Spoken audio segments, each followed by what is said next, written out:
this is Jill and Ariana from Home Comforts Preserved, where things are about old-fashioned in a modern-day world. Gardening, homemaking, recipes, homeschooling, home preserving, you name it. If it's about home, I love it. I'm into it. Okay, so today we thought we'd share with you our seed haul. It might have to be a couple parts, but I wanted to share with you that.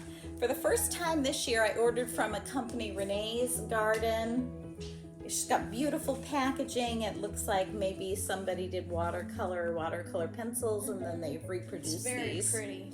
And so I got some scatter garden seeds, flowers for cutting, so that you can always have a bouquet in your house. If they do good, maybe we'll take them over to the farmer's market. I have no idea what our plans are yet. I just know that I have way too many seeds, especially for a first-year garden. And it's a weakness. It's a weakness. You just think of all the possibilities, and you want to buy all the seeds, and you want to start all the seeds inside. And I don't have the room, the light, the space, the tables, nothing. So, anyways. And then they sent me a bonus package with my order, and this is seeds for a butterfly garden. And then the other one I got was this one I purchased too, and that's Beekeeper's Pollinating Garden. And so I'll probably mix this in with vegetables and things. I also got sunflowers. I want to plant at least a few of these, like in the herb garden, possibly. I'm thinking, not sure if I'm going to have enough sunlight there. My herb garden is going to be pretty shady for a lot of the day, but it'll definitely get 6 hours of sunlight during the summer. But anyways, I like to plant a few of these for the grandchildren. And then I got nasturtiums. Now, nasturtiums is like an attractant for bad insects. These draw aphids. Now, I did try this one year, and oh yeah, they drew aphids. I just didn't know that you were supposed to kill all the aphid eggs and aphids on them. And so they drew every aphid in the county to my garden, and I had aphids on things I'd never had aphid problems with before. That's not good. So I have mixed feelings about these, but I did buy some. And some of these were from Walmart, some were from Renee's Garden, and I've got a few different ones. This is American Seed Company. Burpee, Fairy Morse I see on here too. And next I'll show you some of the herbs I'm hoping to plant. I especially love to plant basil. I'm trying to switch to all organics if I can, but not everything is, okay? But I make a pizza where I would make my own pizza crust. We would do it out on the gas grill, bake it for a little bit, bring it back in, and I would do like a pesto, fresh basil leaves, thin sliced tomatoes, some chicken, and mozzarella cheese, and then grill it. So good. I absolutely love it. It's my favorite. My husband doesn't care for it so much. And I do have problems with dairy and wheat, so I have to be careful with that. Okay, parsley, again, and these all have basil, parsley. They all have medicinal properties as well as culinary. Sorry, did it again. So parsley, this is a 50-cent package. I'd love to get this started inside too.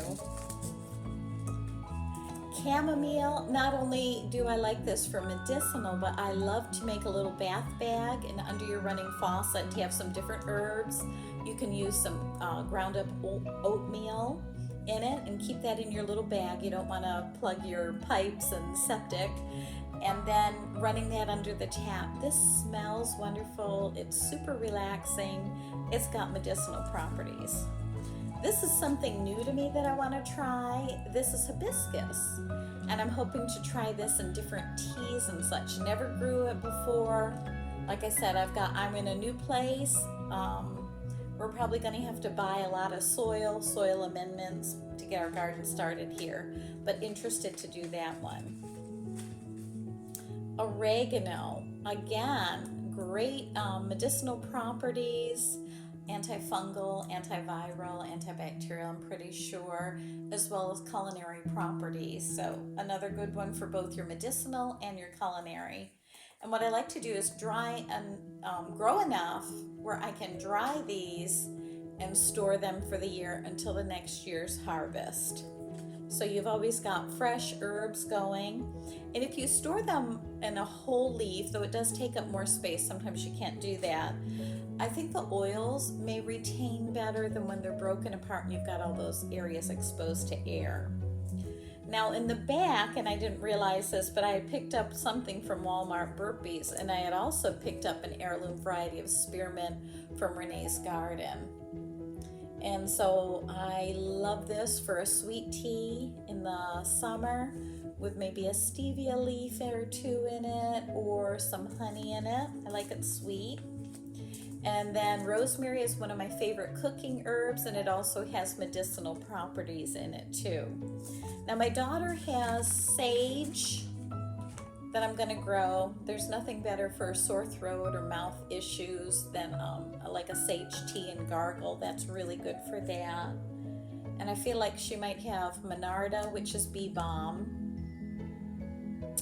something else. So we'll go back and forth and switch seeds, but I believe I might have missed a couple, but this should be my herb packet, like my herb seeds that I've got so far. And I may pick up things like lavender plants.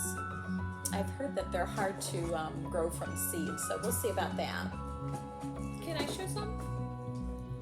Sure, honey, but it'll be a little hard for me to talk about them. Okay. There's another beet seed. Okay. I accidentally spilled the beet seeds when I was trying to move them so I could sit down because I didn't know they were open, so I keep finding them everywhere. Okay, so I've started some onions. I got 3 different kinds of onions in this package. I like starting seeds from onions in that they do grow bigger. I think they keep better, and I could be wrong on that. This has been a long time since I've gardened like this. And we have done a video on those onion seeds where we planted onions in like paper towel rolls or toilet paper rolls. Mm-hmm. So if you want to see that video, I'll link it down below, and I can also put it in the card. Okay, and we'll update with you on how our planting things are going. So these are things that normally I would like to start a little bit earlier than what I can. But like I said, I'm in a new place. There's really nothing tilled up here and prepared for ground. I'd love to get some raised beds just to be able to throw some stuff in. So for some colder stuff that would be great to plant now, I would love to have lettuce all year round. Here's a cut and come again lettuce, so I've got hopes for that. Here's an organic Buttercrunch lettuce. I love these. They look like Peter Rabbit little lettuce heads. Yeah, and they're super expensive in the store. And then this is a gourmet blend, and it's got a few different lettuces, and there are some red and green lettuces, so that's nice. One of my favorite vegetables to eat and grow is Swiss chard. I love Swiss chard. It's really good, especially if you just cook it up with a little, just kind of wilt it and steam it and the moisture off the leaves, and then maybe a little oil and balsamic vinegar or some olive oil and bacon. I mean, it's really yummy. Bacon grease. Kale is another favorite. This has become a favorite in the last few years, and I like it in everything. I like it in smoothies, I like it in salads, I like it cooked, like sweet potatoes and some chopped up kale is really good. I just love it in everything. I've also dehydrated some of this so that I never have too much of something that's going to go bad. I'm trying to dehydrate, making my own super greens blend. This is kale that I've got started. Let's see, who is this? It just says Premier. And this was by Organic. What is this, a burpee? I'm not sure. I think it is. And then we planted some broccoli that's starting to sprout. I have never grown Brussels sprouts, but they are another favorite. Can you tell I like everything in the Brassica cruciferous family? Anything in the cabbage family I seem to love. So I've never tried those, or cold weather crop again. Ended up getting 2 of those just to my excitement over seeds and making sure I have them. I don't look at this as seeds, I look at this as food. I've got 2 of these growing, and I will plant more every couple weeks so that I can have a continuous harvest. These are supposed to be little 5-inch heads, so I think perfect for a family of 2, which Dan and I are. Beets, another thing I would like to start ahead of time. This is a tricolor one. The other thing I love about beets is their greens. You can eat the greens as well as raw and cooked, either one. You can dehydrate them, the greens as well as the beets. Way back in the day I used to do pickled beets. I would just get a craving for a couple pickled beets with something. I'd love to try beet kvass. See about that. Okay, so things that I'm going to plant directly in the garden. Carrots. Yeah. Not sure if I've got the right variety for what I've got growing on here, but I got 2 different kinds. Top flavor carrots, romance, and then your regular Nantes. Back in Louisiana, my family tried planting carrots, but they never were able to grow just because of how bad our soil was. Yeah. So I think it'd be fun to try and plant them again to see if they'd work out well here. Yeah, and the thing is, when I planted these up in New York, if you planted them later on and let them get a frost, they would become much sweeter. You know how sometimes a carrot isn't very flavorful or is bitter?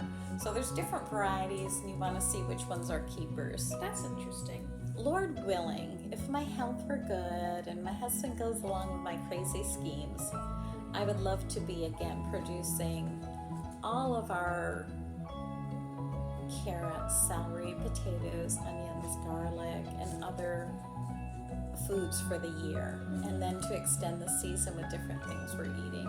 So I've got 2 cucumbers, and of course this is a tiny small cucumber, and it is called green fingers. It's a Persian baby cucumber. And then I've got an early spring burpless hybrid, hoping to have a trellis for these. I've also grown cucumbers before that were a bush cucumber, and I really did like those also.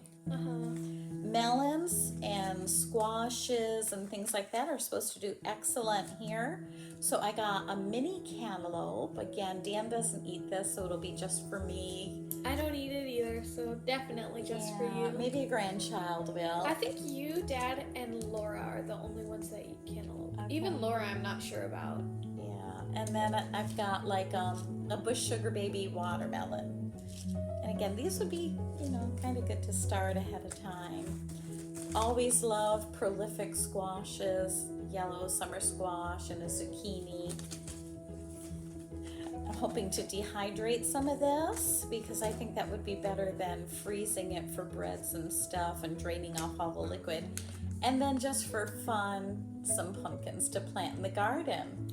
So that currently is my seed haul, but there could be more coming. Oh, there'll definitely be more coming knowing you. Thanks for joining us. We'll try to keep you updated about what's going on around our little homestead and how our plants are growing. I'll probably have a lot of failures, and that's okay. You learn as you go along, and you take that knowledge into the next year and season with you.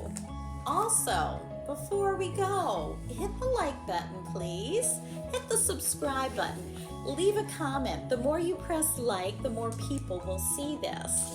We'd like to get up our subscribers and watch to see this grow. I think we're kind of excited to see some progress. Definitely. And if we do get enough subscribers, we might even make our own t-shirts that we could sell. Maybe. Okay, or the farmer's market. We don't know what we're doing, but we're having fun doing it.